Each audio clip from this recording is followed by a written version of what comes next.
Ya, Shalom Sweetness, kembali lagi di acara The Inspirator bersama Oliver dan Vicky. Kita ditemani dengan narasumber yang luar biasa, Kak Revi Halim. Perkenalkan, dia sudah sebagai motivational speaker, udah nulis 7 buku rohani, mulai pelayanan Grace Depth yang berisi renungan-renungan, konseling, dan khotbah-khotbah, dan juga memulai public speaking academy bravespeaker.id. Nah, ini pelayanan yang luar biasa kalau kita lihat nih, Kak Revi kan masih muda banget ya. Nah, kita sebenarnya ingin tahu sih kok bisa Kak Revi awalnya terinspirasi untuk ikut Tuhan tuh gimana sih Kak? Sehingga akhirnya melahirkan pelayanan-pelayanan yang luar biasa seperti ini. Awalnya ikut Tuhan tuh gimana Kak? Oke, jadi sebenarnya awalnya itu aku bukan orang yang rajin ke gereja ya, pas masa zaman-zaman SMP, SMA. Aku itu bisa bilang Kristen KTP lah, emang keluarganya Kristen, tapi ya cuman datang ke gereja hari Minggu sebagai ya tradisi keluarga aja. Tapi aku nggak pernah perhatiin, aku nggak pernah ingetin firman Tuhan yang disampaikan oleh Pak Pendeta, aku nggak pernah perhatiin juga gitu. Jadi kisahnya masih tergolong anak bandel lah, masih suka yang namanya nonton hal nggak benar di internet, ngomongnya kasar, egois, dan macam-macam dosa lainnya. Tapi singkat cerita, pas pada akhir masa SMA aku itu punya beberapa masalah di dalam hidup aku yang bikin aku takut. Aku jadi takut sama masa depan, jadi aku nonton video para motivator. Itu kayak tiba-tiba muncul rasa takut gitu aja Kak, pas ada triggernya tertentu lagi nonton atau lagi apa gitu Kak? Ya biasa lah ya, anggapannya anak-anak muda kan, ya ada masalah A, B, C, sebenarnya nggak gede-gede amat masalahnya, biasa aja. Tapi yang namanya masalah kan selalu bikin takut ya. Pas takut ya udah aku cari-cari aja yang namanya harapan lewat video motivasi. Dan motivator yang cukup menarik namanya Nick Vujicic. Motivator yang nggak punya tangan, nggak punya kaki tuh ya. Nonton, hebat banget ini orang ya, nggak punya tangan, nggak punya kaki, tapi bisa motivasi orang-orang yang punya tangan dan punya kaki. Jadi aku penasaran, aku nontonin cerita dia dan ternyata dia bilang dia dapat pengharapannya dari Tuhan Yesus. Nah, itu bikin aku jadi penasaran kan, siapa sih sebenarnya Tuhan Yesus? Udah denger sih kadang-kadang dari pendeta, cuman kan nggak pernah sungguh-sungguh kenal gitu ya. Jadi aku mulai cari tahu. Aku nontonin video-video khotbah dari Nick ini, dan setiap kali aku dapat pelajaran bagus, aku suka share ke teman sebangku aku di sekolah. Teman sebangku aku di sekolah tuh anak terbandel. Oh, itu pas SMA ya Kak ya? Iya, di SMA. Itu anak terbandel lah. Tempat aneh-aneh, isep aneh-aneh, dia big boss-nya. Tapi dia aku. Jadi aku share ke dia. Dan singkat cerita, pelajaran agama di sekolah aku, ujian akhirnya itu disuruh bikin liturgi ibadah.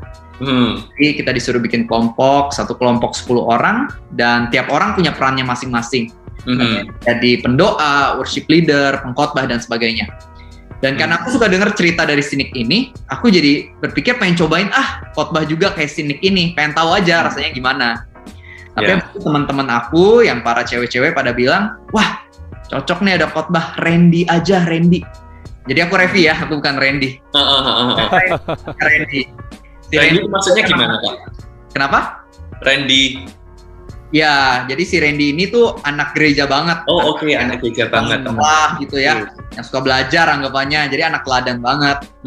Pada bilang Randy aja, aku pikir bener juga ya, yang khotbah mending si Randy aja daripada aku, lebih cocok dia gitu kan. Ya masih nggak bener gitu kan, masih banyak dosa yang aku pegang erat-erat gitu ya, mending Randy aja, dia kan anak gereja. Tapi habis itu guru agamanya bilang, ini perannya nggak bisa pilih sendiri-sendiri, bakal diundi. Nah, pas guru agama aku ngomong seperti itu, teman sebangku aku dia mulai bernubuat gitu ya, bisa dibilang. Dia bilang kayak, wah Rev, diundi nih. Feeling gue kalau yang dapat peran khotbah itu panggilan lu bro, gue suka denger cerita. Ya kayak gitu kan.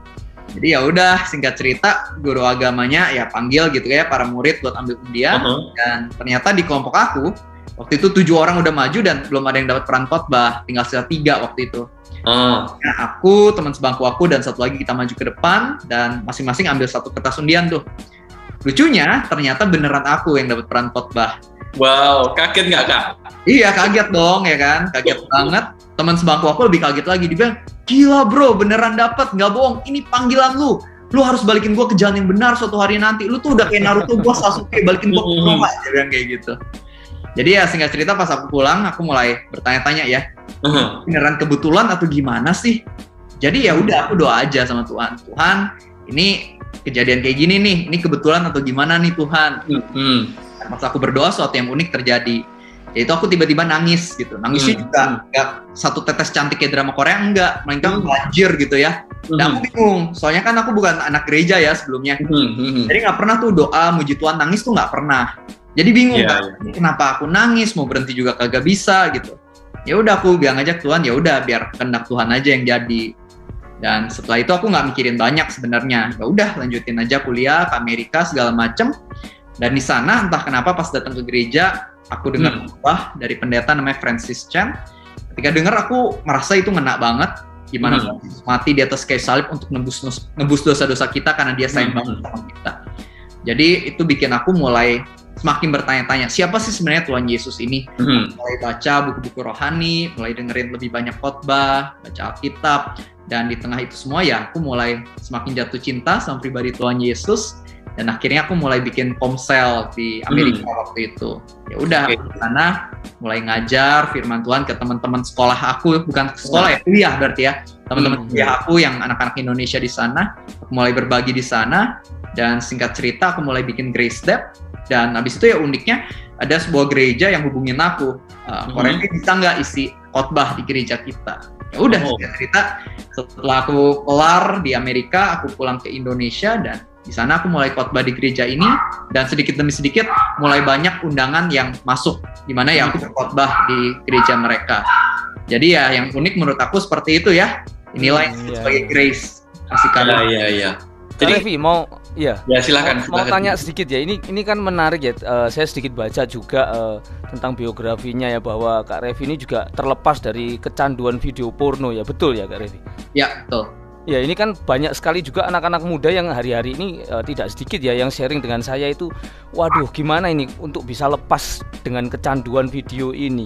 Mungkin Kak Revi juga bisa berbagi juga ya. Siapa tahu nanti juga Spiritness semuanya khususnya anak-anak muda ini dengar, oh ternyata seperti ini, tipsnya ini seperti ini untuk lepas dari kecanduan video porno ini ya. Bisa di-sharingkan ya, tapi jangan di-sharingkan dulu, kita akan break dulu ya Spiritness ya. Jadi buat Spiritness semuanya kita break sejenak. Kita akan balik lagi setelah beberapa pujian berikut ini. Jadi jangan kemana-mana, tetap di Spirit. Kaulah yang layak terima segala pujian kami Tuhan. Oh, Kau ditinggikan.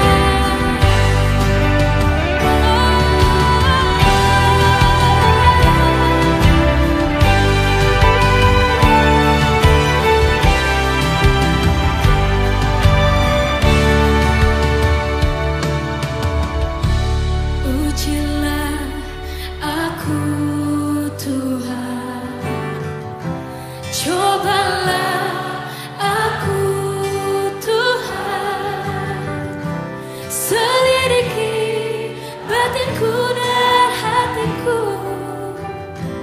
mataku tertuju padamu. Aku cinta padamu Tuhan, aku rindu hadiratmu Tuhan, aku ingin selalu dekat padamu, menikmati kehadiranmu.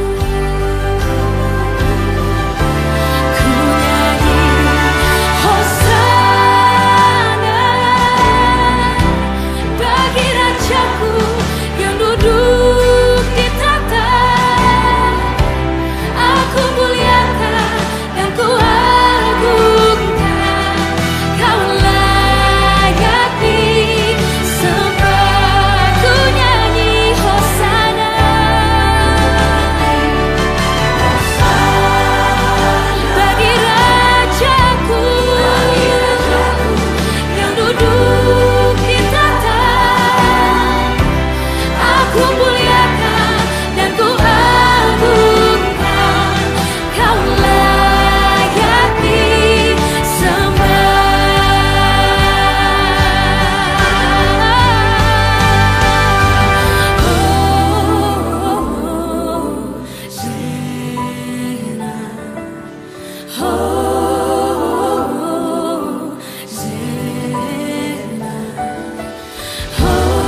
spirit, spirit, spirit.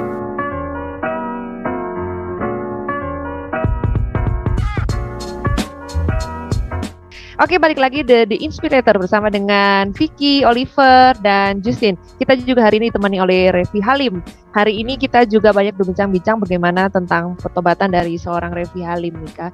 Dan Vicky tadi sempat bertanya apa ya, Vicky ya? Iya, waktu sebelum break tadi kan saya sempat baca-baca juga ya tentang Kak Revi ini ya. Menarik sekali. Ini juga tidak sedikit anak-anak muda kan juga terikat dengan apa yang menjadi kesaksian dari Kak Revi ini ya, berkaitan dengan ketergantungan video porno ini. Ini gimana ceritanya Kak Revi? Bisa dibagikan? Oke. Terlalu vulgar gak ini untuk dibagikan? Kan emang justru kan apa yang kita alami bisa jadi kesaksian kan. Yes, Ya, of betul. course. Kalau misalnya ditanya gimana cara bisa lepas dari dosa, mau itu pornografi atau dosa-dosa lainnya, jawabannya menurut aku satu sih, yaitu hubungan sama Tuhan Yesus. Karena kan di Yohanes 15 ayat 5, Tuhan Yesus bilang kan, akulah pokok anggur yang benar, kamu ranting-rantingnya. Jika kamu tinggal dalam aku dalam kamu, maka kamu akan berbuah banyak. Jika kamu di luar aku, maka kamu nggak bisa berbuat apa-apa. Kamu akan menjadi kering, gitu kata Yohanes 15. Dan aku percaya dan aku mengalaminya. Gimana ya, kalau misalnya kita mau lepas dari dosa, kuncinya adalah itu, kita harus melekat sama Tuhan Yesus sehari-hari. Doa, baca firman, sembah Tuhan, punya waktu teduh sama Tuhan. Nah, permasalahannya kan banyak orang mau lepas dari dosa, dosanya ya apapun itu, mau itu pornografi kek, mau itu keegoisan kek, mungkin dari mabuk oleh alkohol ya, adiksi sama alkohol, apapun itu, banyak orang yang pengen lepas, tapi mereka nggak mau mendekat ke Tuhannya. Nah, nggak bisa. Cara supaya kita bisa lepas dari dosa, kuncinya tuh cuma satu, yaitu ya kita harus melekat sama Tuhannya. Karena tekad kita, kedisiplinan kita, kekuatan kita nggak akan pernah cukup buat ngelepas kita dari dosa, nggak pernah bisa.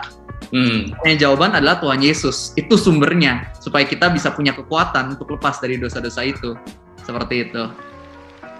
Berarti aplikasinya kalau boleh sehari-hari saya katakan ya ke gereja berkomunitas seperti itu ya. Betul. Revi ya.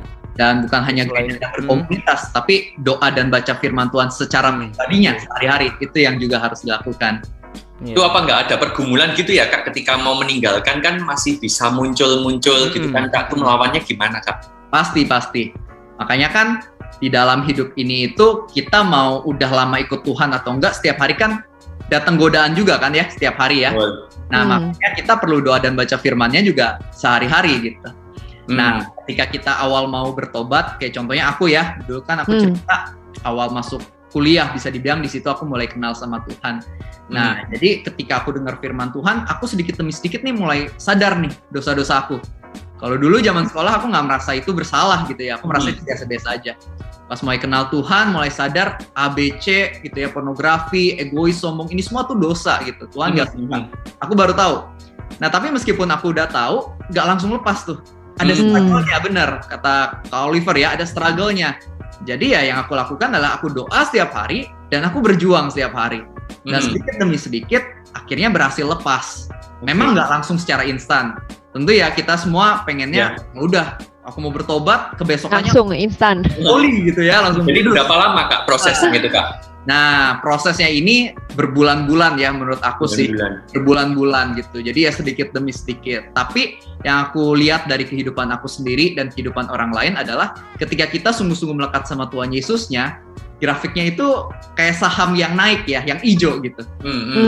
Kan ada turun-turun dikit, tapi kalau kita lihat in the long run itu naik terus gitu. Progresnya naik terus ya. Iya. Gitu. Dan itu kan di tengah-tengah pertobatan masih ada kecanduan dan masih dalam proses kan Kak. Nah itu kan sambil melayani ya Kak, kalau nggak salah udah mulai khotbah, mulai bentuk komunitas. Nah itu apa gak terjadi pergumulan di dalam batin Kak? Perasaan Iya biasanya betul. Yang tertuduh ya. Terintimidasi, gimana tuh Kak? Tentu.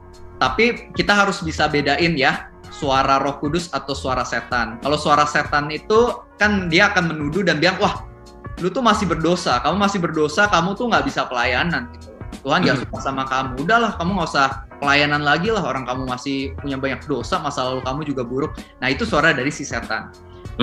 Kalau suara Roh Kudus itu convict us, artinya Roh Kudus itu menyadarkan kita kayak kamu pelayanan bagus, tapi masih ada dosa nih, tinggalin dosanya. Nah itu bedanya gitu ya. Setan nyuruh kita ninggalin pelayanan karena kita berdosa. Roh Kudus suruh kita ninggalin dosa supaya kita pelayanan makin maksimal kayak gitu. Oke, berarti tetap melayani, tetap ibadah walaupun masih belum bisa lepas 100%, tetap melayani gimana? Tetap ya Kak, harus dilanjutin. Kalau di pandangan aku harusnya yang ditinggal bukan pelayanannya, tapi dosanya. Oke. Karena banyak orang malah mikir aku harus tinggalin pelayanannya. Gitu. Iya. Menurut aku yang benar tinggalin dosanya supaya pelayanannya bisa maksimal kan seperti itu. Ya, berarti ini satu hal yang menarik ya Justin sama Vicky ya. Kalau kita lihat dari Kak Revi ini, ketika melayani mulai masuk terjun dalam pelayanan, tapi manusia lama sebagai manusia masih ada nih. Tapi ya kita harus tetap lanjutin karena kita nggak boleh putus asa dengan diri kita sendiri. Kita harus ninggalin dosa kita, bukan ninggalin pelayanan dari situ. Betul ya Kak Revi ya, seperti itu ya. Nah, saya rasa juga di antara pendengar Spiritness yang saat ini alami pergumulan mungkin masalah pornografi, dengan dosa-dosa yang lain, mungkin kecanduan rokok atau kecanduan apapun, jangan sampai kecanduan-kecanduan itu membuat kita itu malah undur dari pelayanan atau jauh dari Tuhan, gitu kan. Mungkin pikiran saya, mungkin iblis itu akan menuding kita, oh kamu itu munafik, kamu melayani tapi masih kecanduan dan lain sebagainya. Tetapi menurut tadi Kak Revi yang dari kesaksian Kak Revi, kita simpulkan bahwa ayo kita tetap lawan intimidasi iblis itu, kita tetap melayani, tetap nempel sama Tuhan, supaya nanti pelan-pelan kecanduan-kecanduan itu akan lepas, gitu ya. Jadi itu sesuatu yang luar biasa, gitu ya Kak Revi ya. Ya betul. Jadi Satu hal, sorry Kak Revi, satu hal yang Justin ingin tahu ya, apakah ada orang lain yang mengetahui tentang hal ini juga? Apa yang sudah dilakukan oleh Kak Revi, jatuh dalam dosanya? Ada yang tahu juga nggak? Keluarga mungkin, orang terdekat mungkin? Oke, jadi mungkin kalau misalnya dosa pornografi ya, dulu kan sebelum bertobat anggapannya ya cowok-cowok semua justru ngomongin gitu ya. Nggak dianggap sebagai sesuatu yang salah. Tabu ya. Teman semua juga anak-anak yang dikuasai dosa juga ya. Justru tambah keren gitu rasanya ya. Ya, benar. Kayak gitu. Tapi mulai bertobat pas kuliah, nah di situ mulai yang namanya struggle ya. Jadi aneh kayak yang Rasul Paulus pernah bahas juga ya di dalam kitab yang dia tulis, bagaimana ada struggle gitu. Jadi kayak tubuhnya pengen ini, tapi rohnya pengen yang berbeda gitu ya. Jadi itu yang aku mulai rasakan juga ketika aku kenal sama Tuhan. Nah, jadi di sana ya udah benar-benar struggle, doa sehari-hari dan lakukan yang terbaik ya untuk menjaga diri. Dan ya seperti yang aku tadi sampaikan ya, seperti grafik saham gitu loh. Mungkin naik turun, tapi karena aku terus melekat sama Tuhan, aku benar-benar sungguh-sungguh punya niat untuk berubah, akhirnya bisa lepas gitu. Tapi pandangan yang lain, teman-temannya itu, yang dulu sama-sama mungkin jatuh dalam dosa yang sama gitu kan. Apakah mereka juga punya pandangan yang sama seperti yang Kak Revi juga? Gimana itu? Lihat. Oh, maksudnya teman-teman aku yang ini mereka kan mungkin lihat ya. Mereka kan mungkin lihat sekarang Revi sudah berubah ya dan lain sebagainya. Nah, tanggapan mereka gimana? Apakah mereka ngajak kembali? Ayolah atau mereka juga ikut bertobat gitu? Oke, jadi kalau teman-teman lama aku yang mungkin dulu juga kenal aku, justru mereka kaget ya. Mereka merasa kayak, Revi berubah banget, nggak kayak dulu. Mereka justru bertanya gitu, what happened? Nah, di sana ya aku bisa ngomong ke mereka ya, Jesus happened gitu ya. Tuhan Yesus terjadi dalam hidup aku dan dia mengubah aku gitu. Dan teman-teman aku justru bukannya ninggalin aku atau anggap aku cupu, tapi justru sekarang kalau mereka punya semacam problem dan mereka butuh masukan, mereka datangnya ke aku gitu, mereka tanya ke aku. Gara-gara ya mungkin mereka udah ngeliat gimana hidup aku berubah, jadi ketika mereka merasa ada di titik yang cukup rendah, mereka bakal nanya masukan-masukan, apa yang harus aku lakukan nih di keadaan seperti ini. Ada beberapa yang mungkin udah kadang-kadang aku kasih masukan masih belum berubah, tapi ada beberapa juga yang aku melihat perubahan mulai terjadi juga sih dalam kehidupan mereka. Wow. Ya, ini luar biasa ya. Tidak hanya berubah diri sendiri, tapi juga belajar untuk bisa menjadi berkat orang lain, ya kan? Itu yang bisa mungkin Spiritus juga rasakan ya. Kadang kita merasa bahwa kita aja yang berubah, tapi ternyata dampaknya dari perubahan kita, dari pertobatan kita, itu juga ternyata bisa menular kepada orang-orang di sekitar kita. Dan banyak hal yang bisa terjadi seperti itu. Nanti kita akan bahas lagi beberapa hal ke depan bersama dengan Kak Revi setelah beberapa pujian berikut ini. Tetap di Spirit.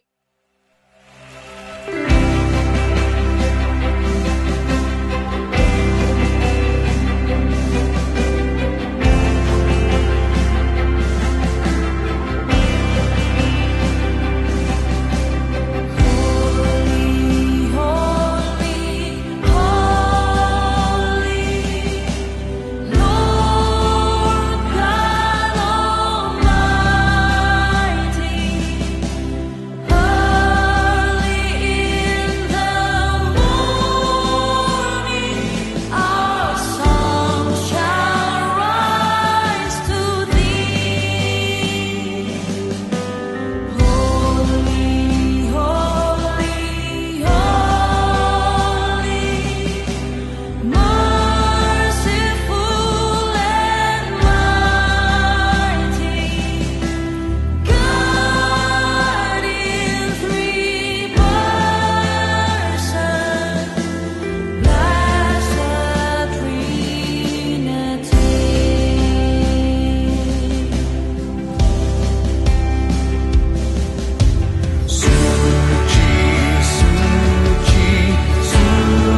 Spirit, spirit, spirit.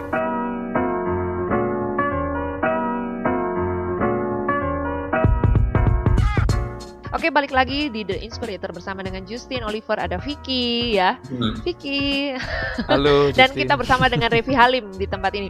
Dan kita banyak berbincang-bincang bersama dengan Revi tadi bagaimana dia sudah bertobat dari ediktiknya yang lama gitu kan. Terus ternyata perubahannya dia juga menjadi suatu dampak yang luar biasa kepada orang-orang di sekelilingnya, khususnya teman-temannya yang dulu sama-sama jatuh dalam dosa.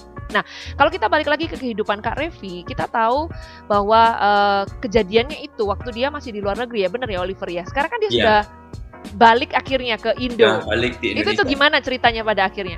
Oke, jadi ketika aku di Amerika, meskipun aku ambil kuliahnya food science ya, atau sains makanan, aku merasa benar-benar kepengen nyampein firman Tuhan ya, jadi seorang pengkhotbah. Aku merasa itu emang calling dari Tuhan buat hidup aku. Jadi entah kenapa aku yakin banget setelah lulus aku pengen pulang ke Indonesia, jadi pengkhotbah gitu, pelayanan dan bukan di bidang food science atau sains makanan. Oh, berarti ini pulang ke Indonesianya keinginan diri sendiri ya, bukan karena diri dipanggil sendiri orang ya. tua, bukan karena nubuatan gitu ya? Kita dipanggil untuk pulang, Yus. Orang tua tuh pengennya aku tetap di sana, soalnya kan kerja di Amerika uangnya besar kan ya. Ya. Ketika Makanya ini kebalik loh pikirannya. Kita Iya, pikir iya, biasanya yang ngajak pulang itu biasanya orang tua. ya, nah kayak gitu tuh ceritanya. Biasanya kan dari orang tua kan harapannya kalau ini anak kuliah di luar negeri kan biaya kuliahnya mahal. Terus setelah kuliah mesti kerja di luar negeri dong, cari pengalaman, dapat gaji yang lebih gede. Atau kalau misalkan balik ya udah jadi entrepreneur lah. Ya itu kan. Terus ternyata Kak Revi dengan keinginan sendiri balik ke Indonesia malah Jadi pengkhotbah. Gimana Kak? Luar dari orang biasa. tua? Ya kalau respon dari orang tua sih komennya nggak balik modal katanya. Nggak balik modal. Dan ya udah pas pulang emang sih awalnya orang tua papa sih ya khususnya kan mungkin soalnya berpikir secara logis ya, kan soalnya aku anak tunggal juga, jadi ya harus bekerja mencari uang segala macam. Dan ya kalau pelayanan mungkin udah bukan rahasia umum ya, secara keuangan biasa emang lebih ada tantangan gitu.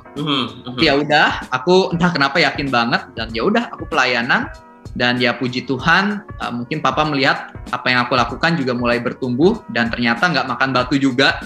Penghasilan dari berbagai macam sumber bisa datang juga gitu ya. Anggapannya kan mungkin aku ada ngajar public speaking sekarang. Aku juga ternyata banyak yang suka juga seperti itu. Jadi ya secara keuangan oke-oke aja kok. Dan di sana ya papa aku mulai percaya, merelakan dan justru sekarang udah support seperti itu. Iya, iya.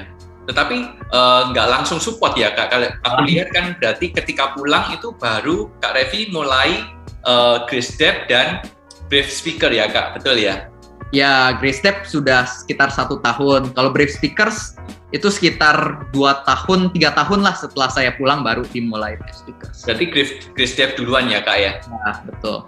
Nah, itu awalnya gimana Kak? Kok timbul kerinduan untuk dari pulang tadi kan orang tua awalnya mungkin nggak setuju, terus akhirnya Kak Revi memulai Grace Step. Ini ceritanya gimana? Oke, jadi aku awal mulai Grace Step itu di tahun ketiga dari aku kuliah, kalau nggak salah sekitar segitu. Jadi aku gara-gara suka bacain renungan-renungan yang ada di website, khususnya di Siring God ya, ada namanya website seperti itu. Jadi aku suka terberkati sama artikel mereka, video mereka. Jadi aku pikir aku mau coba lakuin hal yang sama. Karena kan dulu waktu aku di sana aku juga bingung mau melayani, nyampein firman Tuhan lewat apa. Dan mungkin media sosial yang bisa aku pakai. Jadi aku mulai bikin dari sana gitu. Oke, di Siring God oleh John Piper ya Kak? Ya, betul. Oke. Jadi ini punya kesukaan yang sama ini berarti ya. Jadi di sana memulainya awalnya gimana Kak? Kan kalau sosial media itu kan memulai sesuatu kan nggak gampang, cari followersnya mungkin mulai sedikit sekali. Tapi kalau saya lihat perhatikan nih di IG-nya Kak Revi ini sudah ratusan ribu ya. Viewernya lumayan tinggi, followernya bagus, interaksinya bagus. Oke, jadi sebenarnya kayak yang Kak Oliver bilang ya, benar di awal itu penuh tantangan, apalagi nggak kayak sekarang ya. Kalau sekarang kan mungkin ada TikTok itu jauh lebih mudah untuk viral lah ya anggapannya. Kalau zaman dulu tuh susah sekali. Nah cuman ya udah aku mulai aja dari apa yang aku bisa, aku post apa yang aku bisa buat.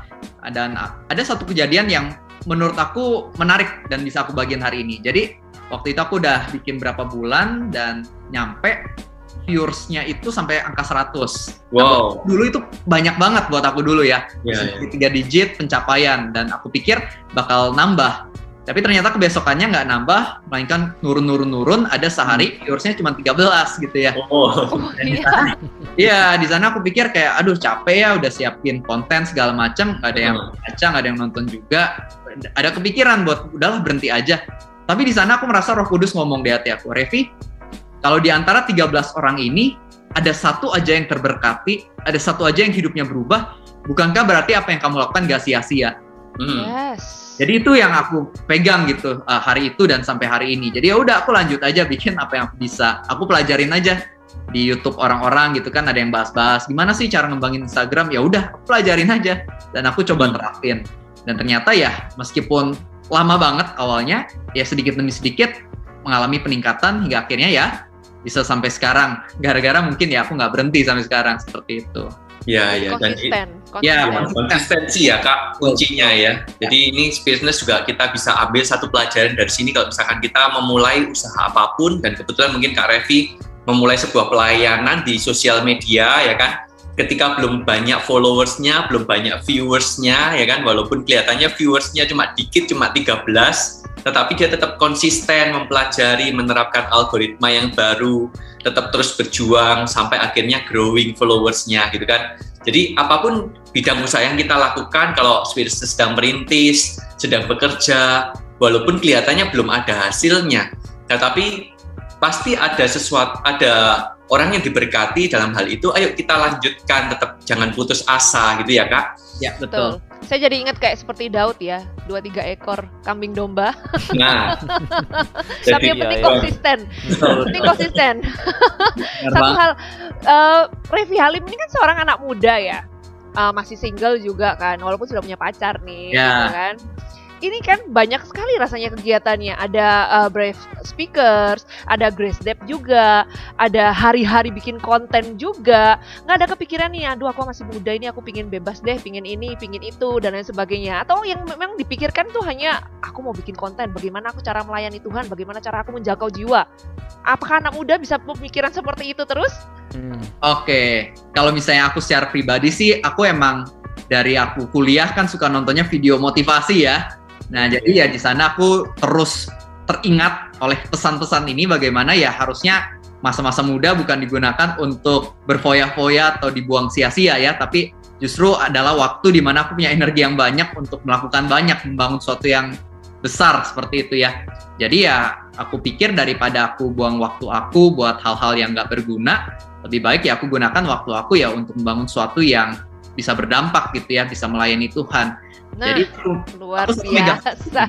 Aku megang quotes ini selalu. Keberhasilan nggak terjadi secara kebetulan, tapi terjadi karena sebuah keputusan. Jadi kalau misalnya kita pengen berhasil ya di dalam segala sesuatu, kita pengen anggapannya punya penghasilan yang lebih baik, kita pengen melayani Tuhan jadi berkat buat lebih banyak orang ya, itu semua nggak akan terjadi secara kebetulan gitu. Kita harus ambil keputusan, dan keputusan itu ya daily, sehari-hari. Makanya ya aku dari muda ya sampai sekarang masih muda juga sih. Itu ya lakukan. Tapi jarang loh anak muda punya pemikiran seperti itu. Biasanya anak muda adalah di waktu aku masih muda, aku harus menyenangkan dulu ya masa muda. Seneng ya. Nanti ada momennya, bener. Nanti ada momennya baru aku akan melayani Tuhan. Jarang banget ada yang punya pemikiran seperti seorang Revi Halim yang luar biasa ini. Itulah yang menginspirasi kita pada hari ini. Sehingga Revi Halim ini kita harus undang. Kenapa? Karena dia seorang anak muda yang punya pemikiran berbeda dengan anak muda yang lainnya. Mungkin ada sedikit, mungkin ada tips-tips yang ingin diberikan, atau mungkin saran-saran masukan yang ingin dikasih tahu kepada anak-anak muda zaman now, milenial sekarang ini, yang mereka kadang kena tantangan sedikit, gampang down gitu kan. Terus sudah down, susah untuk bangkit lagi ya kan, dan lain sebagainya. Mungkin Revi bisa sampaikan kepada anak muda lain. Ya, jadi kita semua harus ingat bahwa right living is a result of right thinking ya. Kehidupan yang benar itu dihasilkan oleh pikiran yang benar. Makanya penting banget buat baca firman Tuhan. Sekali lagi, menurut aku ya kuncinya yaitu hubungan sama Tuhan lewat membaca firman-Nya, kenal Tuhan lewat firman-Nya sehari-hari. Karena kan Roma 10 ayat 17 juga bilang, iman timbul dari pendengaran, dan pendengaran kan firman Kristus. Ya. Aku percaya aku bisa punya pemikiran yang lebih sehat gara-gara aku sehari-hari baca Alkitab gitu. Oke. Itu yang aku lakukan, bukan sekali-kali tapi sehari-hari. Nah, masalahnya sekarang kan banyak anak-anak muda Kristen ini, mereka itu nggak baca Alkitab sehari-hari. Kan contohnya Kali-kali ya. Pas aku tanya kan, siapa yang baca Alkitab sehari-hari? Ya. Nggak ada yang angkat tangan gitu. Nggak ada ya, Kak? Nah, kuncinya adalah itu gitu, baca firman Tuhan. Itulah yang bisa bikin kita teringat. Karena lagi kayak yang aku bilang tadi ya, godaan itu ada setiap hari gitu. Aku sampai hari ini merasa ya tiap hari tuh godaan di dalam pikiran tuh ada terus. Tapi yang bisa menjaga pikiran aku ya karena aku baca firman Tuhan, itu yang ingetin aku gitu. Nah, satu hal Kak Revi kan kuliah di luar negeri, banyak dengerin juga hamba-hamba Tuhan di sana dan hamba-hamba Tuhan lain. Kak Revi juga baca Alkitab, tapi kan akhir-akhir ini juga banyak motivational speaker ya Kak ya. Mereka cuma jadi pembicara aja yang mengajarkan nilai-nilai yang baik, jadi kayak membangkitkan motivasi. Nah, itu bedanya apa ya Kak dengan kalau kita baca Alkitab? Nah, nanti mungkin Kak Revi bisa jawab setelah ujian yang berikut ini.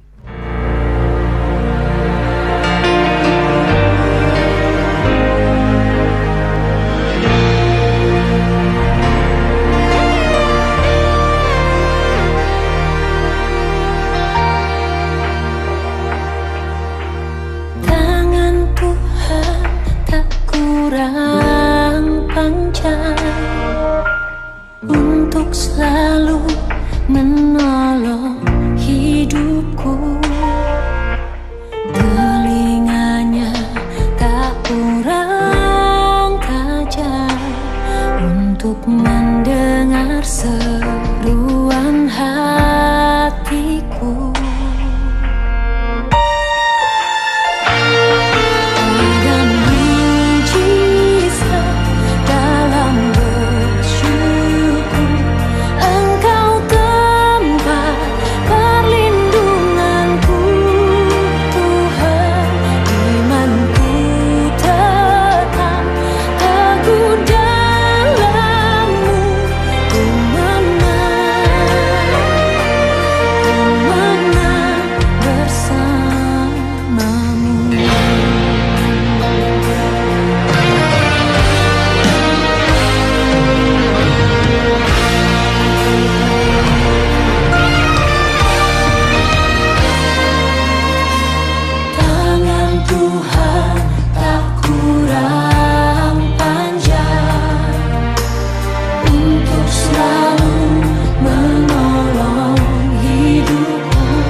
spirit, spirit, spirit.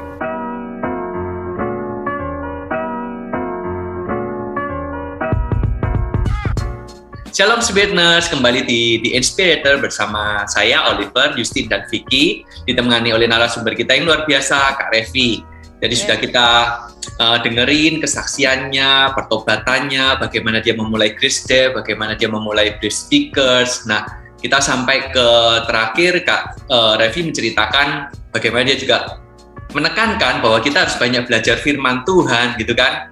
Tapi kita tahu bahwa di luar sana juga banyak motivational speakers, ya kan, yang mereka itu cuma mengajarkan motivasi, nilai-nilai. Nah, itu, dan saya rasa itu juga banyak sekali ya di luar sana, dan itu cukup berpengaruh ke kehidupan kita. Mungkin juga itu ada di platform media sosial kan, ada di TikTok, ada di IG, kita sering video-video tentang mereka itu berseliweran. Itu bagaimana bedanya dengan hamba Tuhan atau Alkitab? Kak Revi mungkin bisa kasih masukan.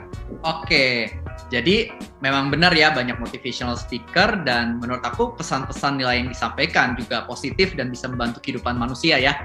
Tapi perbedaannya adalah satu, kalau motivational speaker itu kan lebih menekankan the power is in you ya, kekuatannya itu ada di dalam diri kita. Tapi bedanya dengan firman Tuhan, apa yang disampaikan oleh pendeta atau pengkhotbah kan, the power is not in you sebenarnya, melainkan the power is in Jesus.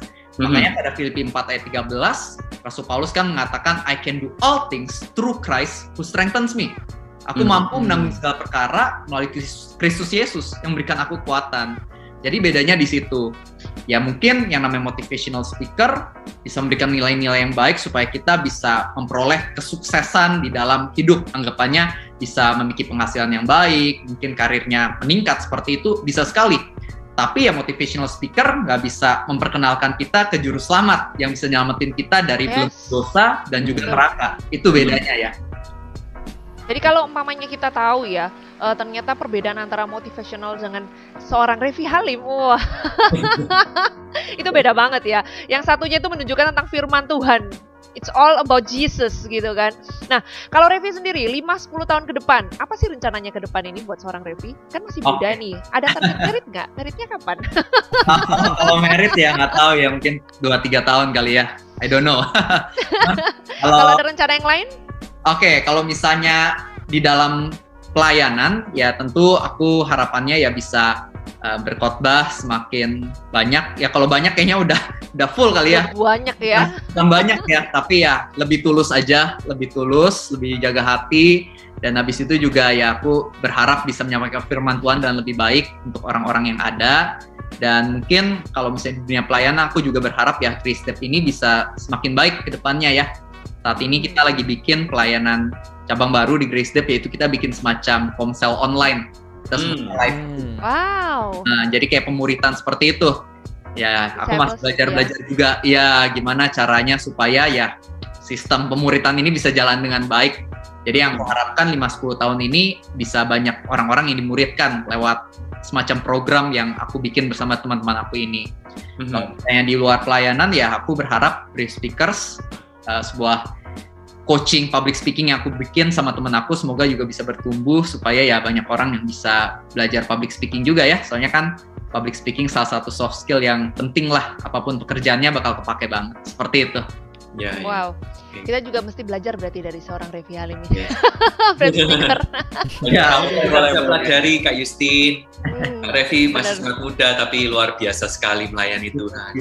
Ya, ya. Itu yang sangat-sangat menginspirasi setiap daripada kita ya. Kita semua di sini kan masih berjiwa muda juga gitu kan. Tetapi satu hal yang memang benar-benar menginspirasi itu adalah anak-anak muda yang bisa berpikir hanya untuk mempermuliakan nama Tuhan, menjangkau jiwa untuk Tuhan gitu kan. Dibandingkan memikirkan masa mudanya, masa muda harusnya mau nonton, ya kan, jalan-jalan ke mall, atau melakukan hal yang lain gitu kan. Sekalipun dulu Kak Revi hidupnya seperti itu juga ya, Justin ya. Tapi setelah melalui dia pengenalan akan Tuhan, pertobatannya, dan tiba-tiba haluan hidupnya berubah, arah hidupnya berubah. Betul sekali. Kak Revi mungkin bisa bantu kita untuk mendoakan Spiritness ataupun anak-anak muda di luar sana yang juga mungkin masih struggle, itu juga mereka juga masih berjuang untuk bisa bangkit dan juga mau melanjutkan karyanya, karya Tuhan pasti dalam kehidupannya. Boleh ya dibantu doa ya? Oke, yuk kita doa sama-sama sebentar. Bapak yang baik, terima kasih untuk anugerah-Mu sehingga kami semua hari ini bisa mendengar sedikit sharing ini. Kami percaya pasti Tuhan yang akan menggunakannya untuk menjadi berkat buat setiap dari kami. Dan Tuhan, kami mau berdoa untuk teman-teman Spiritness semua yang hadir, yang mendengarkan, biarlah Engkau yang jamah kehidupan mereka. Buat mereka yang masih dibelenggu dosa, biarlah Engkau yang patahkan setiap belenggu yang ada di diri mereka, sehingga mereka bisa memiliki pengenalan yang lebih lagi akan diri Tuhan, supaya mereka pun bisa hidupnya semakin terarah menuju masa depan indah yang berdasarkan daripada Tuhan. Dan kami juga mau berdoa, biarlah Engkau yang bimbing untuk teman-teman Spiritness kami yang mungkin masih belum tahu ke depan apa yang harus mereka lakukan. Tuhan yang memberikan pimpinan-Mu supaya mereka bisa tahu dengan jelas apa yang menjadi kehendak Tuhan dan kehidupan mereka. Kau yang bimbing, Kau yang berikan kekuatan, hikmat, kebijaksanaan, sehingga dalam hari-hari mereka bisa terus jadi berkat buat keluarga, teman-teman, bahkan orang-orang yang mereka tidak kenal sekalipun. Kau yang akan lebih banyak mukjizat lagi dalam kehidupan mereka dan juga melalui kehidupan mereka. Sehingga melalui kehidupan mereka banyak jiwa-jiwa dimenangkan, banyak orang-orang yang bisa mengenal kasih Kristus Yesus, banyak orang yang mungkin hidupnya lagi loyo, lagi down, mereka juga bisa bangkit lagi lewat kehidupan teman-teman dari Spiritness semua. Kami percaya anugerah-Mu melimpah-limpah di dalam kehidupan setiap dari kami, dan Kau yang akan menjadikan semuanya indah, menjadikan kami menjadi bejana yang indah. Kami percaya Tuhan kami setia, Tuhan kami selalu berada bersama dengan kami. Kaulah Tuhan yang gak pernah meninggalkan ataupun biarkan. Dalam nama Tuhan Yesus kami berdoa. Amin. Amin. Thank you buat Kak Revi yang sudah menemani kita untuk bisa menjadi satu inspirasi buat anak-anak muda di luar sana. Thank you juga buat Oliver. Thank you juga buat Vicky. Ya, Justin, thank you. Thank you buat semua Spiritness yang sudah bergabung dengan kita hari ini, yang sudah mendengarkan acara kita. Kita berharap dengan apa yang sudah kita perbincangkan itu sungguh dapat menjadi berkat kemuliaan bagi nama Tuhan dan juga dapat memberkati kalian semuanya. Akhir kata kita mengucapin keep the spirit, keep the fire, and God bless you all. God bless you. God bless you. Thank you all.